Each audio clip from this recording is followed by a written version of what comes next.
എന്താ വിശേഷം? അപ്പ അറിഞ്ഞില്ലേ? സത്യത്തിൽ ഇത്തരത്തിലുള്ള റെജി ലൂക്കോസുമാർ സമീപകാലത്ത് അദ്ദേഹം പറയുന്നത് മാധ്യമപ്രവർത്തകർ ചാനലിൽ നിന്ന് മറ്റൊരു ചാനലിലേക്ക് ചാടും പോലെ ആണ് ഞാൻ ചാടിയത്. ഒരു ചാനലിൽ നിന്ന് മറ്റൊരു ചാനലിലേക്ക് ചാടാനുള്ള കാരണം വളരെ അമേസിംഗ് ആയ സാമ്പത്തിക ഓഫർ പാക്കേജ് ഒക്കെയാണ്. അപ്പൊ അതുപോലെ അദ്ദേഹത്തിന് എന്തെങ്കിലുമൊക്കെ പാക്കേജ് ഉണ്ടായോ എന്ന് എനിക്കറിയില്ല.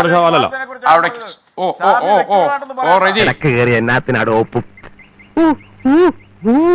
ഇവിടെ ഇപ്പൊ കുറെ റെജി ലൂക്കോസുമാർ അങ്ങോട്ട് ചെന്നിട്ടുണ്ട്.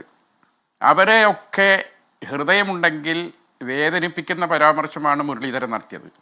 മുരളീധരൻ നടത്തിയ ആദ്യത്തെ പ്രയോഗം തന്നെ ഞാൻ ഭൂരിപക്ഷ സമുദായത്തെ നിയമസഭയിൽ പ്രതികരിക്കുന്നു എന്നാണ്. എന്നെ സംശയിക്കരുത്. അതിനുശേഷമാണ് എന്തു പറയുന്നത്, ഭൂരിപക്ഷ സമുദായത്തെ പ്രതികരിച്ചതിന് ശേഷം പിന്നെ എല്ലാ വിഭാഗത്തെയും ഞാൻ പ്രതികരിക്കാൻ ശ്രമിക്കുന്നു. അപ്പൊ ഇതിനകത്ത് എന്തോ ചുറ്റിക്കളി ഉണ്ടല്ലോ. എന്ത് ചുറ്റിക്കളി? ഒരു ചുറ്റിക്കളി ഇല്ലല്ലേ? ശരി, നിങ്ങൾ പറയുന്ന ഈ BJPയുടെ ഉന്നത നേതാവാണ് ഈ പറയുന്നത്. ഞാൻ ഭൂരിപക്ഷത്തെ സമുദായത്തെ പ്രതികരിച്ചായിരിക്കും സഭയിൽ ആക്ട് ചെയ്യുക. സത്യത്തിൽ നിങ്ങളൊക്കെ കഥ എന്തായിരിക്കും? അതിനുശേഷമാണ് മുസ്ലിം ലീഗിന് കൊടുക്കരുത്, ഞങ്ങൾക്ക് ഞങ്ങൾ നിങ്ങൾ പറഞ്ഞവരെ ഓടളിക്ക് വന്നതല്ല, ഞങ്ങളെ നേതാക്കളെ ഭൂരിപക്ഷം എപ്പോഴും എണ്ണി കഴിഞ്ഞിട്ടില്ല. പറഞ്ഞത് കേട്ടോടാ, അന്തസ് വേണോടാ, അന്തസ്. കെ കുഞ്ഞാലിക്കുട്ടിന്റെ ഭൂരിപക്ഷം നിങ്ങൾക്ക് അറിയാലോ. 20 വോട്ടിൽ നിന്ന് ജയിച്ചു വന്ന ആളുകളാണ് എന്ത് ചെയ്യുന്നത്, ഞങ്ങളെ നേരെ കൈ കൊണ്ട്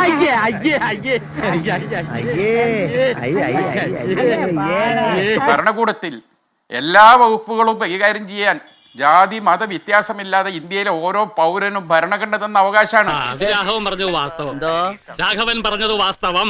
ആ അവകാശം നിഷേധിക്കണം എന്ന് പറഞ്ഞാൽ MLA ആയി തുടരാൻ പോലും അയാൾക്ക് അവകാശമില്ല.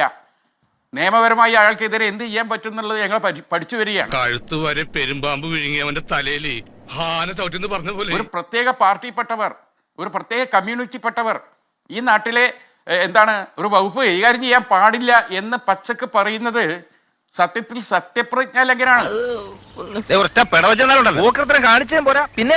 ഇതിനെ വേണ്ട രീതിയിൽ മറ്റു കക്ഷികൾ അപലപിച്ചില്ല എന്നൊരു പരാതി കൂടി ഞാൻ ഇവിടെ വെച്ച് പരസ്യമായി ഷെയർ ചെയ്യാണ്. ആരാന്നുള്ളതൊക്കെ നിങ്ങൾ കണ്ടെത്തിക്കൊള്ളണം. അതിശക്തമായി അപലപിക്കേണ്ട ഒരു പ്രസ്താവനയെ ഇതുവരെ കാര്യഗൗരവത്തോടെ ആരും അപലപിച്ചതായി കാണുന്നില്ല. ഔചിത്യം എന്നൊരു സാധനമുണ്ട്. ഒരു മനുഷ്യനായ കുറച്ചൊക്കെ ഔചിത്യം ഞങ്ങളെ നേരെ ആയതുകൊണ്ടാണോ? ഇത് ചെറിയ സംഗതിയല്ലല്ലോ. ഒരു മനുഷ്യൻ പറയണം, അതങ്ങനെ പറയാൻ പാട്ടോ? അറിയാത്ത പിള്ളക്ക് ചൊറിയുമ്പോഴേ അറിയൂ. കോൺഗ്രസ് ഏറ്റെടുക്കണം. എപ്പോഴാ കോൺഗ്രസിനോട് ഈ റെജി ലൂക്കോസിന്റെ പാർട്ടിക്ക് സ്നേഹം തുടങ്ങിയത്? കോൺഗ്രസ് നീതിപൂർവ്വം ഇത് കൈകാര്യം ചെയ്യുന്നവരാണെന്നുള്ളൊരു തോന്നലിലേക്ക് നിങ്ങൾ എപ്പോഴാ എത്തിയത്? ഞങ്ങൾക്ക് മനസ്സിലാകുന്നില്ലത്. ഒരു കാര്യം പറഞ്ഞുതരാം, ഞങ്ങളും നികുതി കൊടുത്ത് ഈ നാട്ടിൽ ജീവിക്കുന്നവരാണ്. പറ്റുന്നുണ്ടെങ്കിൽ RSSന്റെ ശാഖയിൽ പോയിട്ട് റെജി ലൂക്കോസ് ഒന്ന് പറഞ്ഞു കൊടുത്തേണ്ടി. ഇവിടുത്തെ മുസ്ലിങ്ങളുണ്ടല്ലോ, നികുതി കൊടുത്ത് ജീവിക്കുന്നവരാ അവിടെ. നിങ്ങൾ മനസ്സിലാക്കണം. മനസ്സിലായില്ല. മനസ്സിലാക്കാൻ എന്റെ പാർട്ടിക്കാരെ പോലെ തന്നെ നിനക്കും കുറച്ച് ടൈം എടുക്കും. നിങ്ങൾ എന്താണ് എടുക്കാൻ പാടില്ല എന്ന് പറയാ? നിങ്ങൾ ആരാ?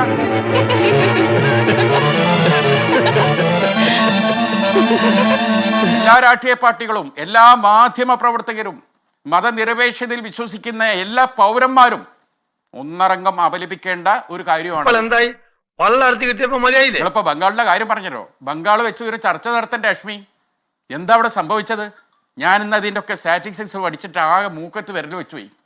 എത്ര ലക്ഷം മനുഷ്യന്മാരെയാണ് SIR-ലൂടെ വെട്ടിയത്? 12.5% മനുഷ്യർക്ക് വോട്ടില്ലാതാക്കി.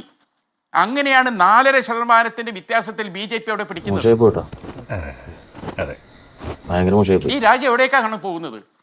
എന്താ നാട്ടിൽ സംഭവിക്കാൻ പോകുന്നത്? ഈ പാഴ്നാടകത്തിന്റെ കാലം കുറിക്കുന്ന കൈ വിധിയുടേത്. മുർഷിദാബാദ് ഡിസ്ട്രിക്റ്റിൽ നിന്ന് മാത്രം 5.5 ലക്ഷം മനുഷ്യന്മാരെ, മുസ്ലിങ്ങളെ മാത്രം. മാൾഡയിൽ നിന്ന് 3.25 മനുഷ്യന്മാരെ, 24th പർഗനാസിൽ നിന്ന് 4.5 ലക്ഷം പേരെ തെരഞ്ഞു പിടിച്ചിട്ടാണ്. അത് നിങ്ങൾ മനസ്സിലാക്കണം.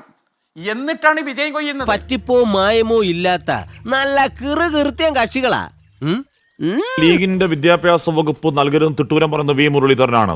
ലീഗിന്റെ മുഖ്യമന്ത്രി വരുമെന്ന് പറയുന്നത് K സുരേന്ദ്രനാണ്. ആര് മുഖ്യമന്ത്രിയാവണമെന്ന് പറഞ്ഞുകൊണ്ടേയിരിക്കുന്നത് വെള്ളാപ്പള്ളിയും സുകുമാരൻ നായരൊക്കെയാണ്. അവരോടൊക്കെയല്ലേ ഇടപെടരുത് എന്ന് മാത്യു അക്കാര്യത്തിൽ പറഞ്ഞത്. അല്ലാതെ ആ വിജയത്തിനായി അഹോരാത്രം പണിയെടുത്ത നിങ്ങളോട് എന്തിനാണ് ഈ മാത്യുവിന്റെ വിരട്ട്? മാത്യു കോയൽനാടൻ ഒന്നോർക്കണം, കോൺഗ്രസിന്റെ നിയമസഭാ കക്ഷി നേതാവിനെ തീരുമാനിക്കുന്നതിൽ ലീഗിന് എന്ത് കാര്യം എന്ന് ചോദിക്കുമ്പോൾ എന്തിനാണ് AICC നേതൃത്വം ഹൈക്കമാൻഡ് പ്രതിനിധികൾ മുസ്ലിം ലീഗിനെ ക്ഷണിച്ചത്? അപ്പോൾ അത് ചോദിക്കേണ്ടത് ഹൈക്കമാൻഡിനോടാണ്, ഞങ്ങളെ നേരെയല്ല. അതിനത്രേ മറുപടി പറയുള്ളൂ. പിന്നെ വി മുരളീധരൻ BJP-കാരനാണ്.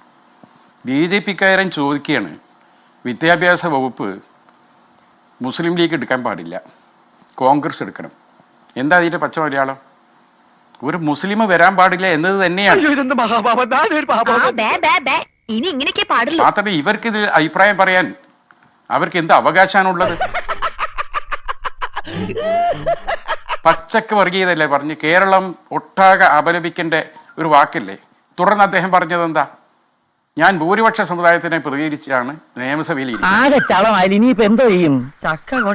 ഭൂരിപക്ഷ സമുദായത്തെ പ്രതികരിക്കാൻ ഇയാളാരാ?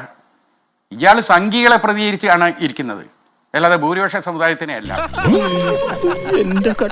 ഭൂരിപക്ഷ സമുദായത്തെ പ്രതികരിച്ച് ഞാൻ നിയമസഭയിൽ ഇരിക്കുന്നു, എന്നിട്ട് പറയുന്നു മുസ്ലിം ലീഗിന് വിദ്യാഭ്യാസം കൊടുക്കാൻ പാടില്ല, അത് കോൺഗ്രസ് ഏറ്റെടുക്കണം. എന്താ കോൺഗ്രസിനോട് ഇത്ര വലിയ സ്നേഹം? പച്ചക്ക് വർഗീയതയാണ്, അത് നിങ്ങൾ മനസ്സിലാക്കണം. ഇതിനെയൊക്കെ ഈ നാട് ഒരു ദിവസം ഒരുമിച്ച് ഹർത്താൽ നടത്തി എന്ത് ചെയ്യുമ്പോൾ ഇത്തരം വിഷജന്തുക്കൾക്ക് മറുപടി കൊടുക്കാണ് വേണ്ടത്. അല്ല, ഞാൻ പറഞ്ഞത് BJP-കാരാണ്, അവർക്ക് കൃത്യമായ ലക്ഷ്യങ്ങളുണ്ട്.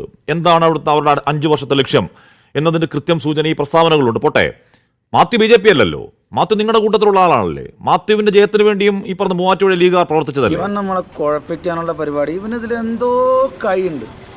എന്നിട്ട് മാത്യു അങ്ങനെ ഒരു ആയുധം, ഇപ്പൊ മാത്യു തന്നെ ആ നറേറ്റീവ് ഉണ്ടാക്കുകയാണെങ്കിൽ BJP-കാരെ എങ്ങനെ പഴിക്കാൻ പറ്റും? മാത്യു അങ്ങനെ പറയാൻ പാടില്ല. പക്ഷെ മാത്യു അങ്ങനെ പറഞ്ഞു എന്നത് വലിയ വിഷയമാക്കി എടുക്കാൻ ഞങ്ങൾക്ക് താല്പര്യവുമില്ല. കാരണം ആളുകളൊക്കെ പറയണ സമയത്ത് അതിന്റെ ഒരു ടെസ്റ്റ് എന്താണെന്ന് ആദ്യം മനസ്സിലാക്കണം. കോൺഗ്രസിന്റെ നിയമസഭാ കക്ഷി നേതാവിനെ തീരുമാനിക്കുന്നതിൽ ഘടകകക്ഷിയുടെ അഭിപ്രായം എന്തിനാണ് AICC നേതൃത്വം കോൺഗ്രസ് ഹൈക്കമാൻഡ് തേടിയത് എന്ന് മാത്യു കോയിൽനാടനോട് അഷ്മി നിങ്ങളെ മാധ്യമ പ്രവർത്തകർ ചോദിക്കേണ്ടത്.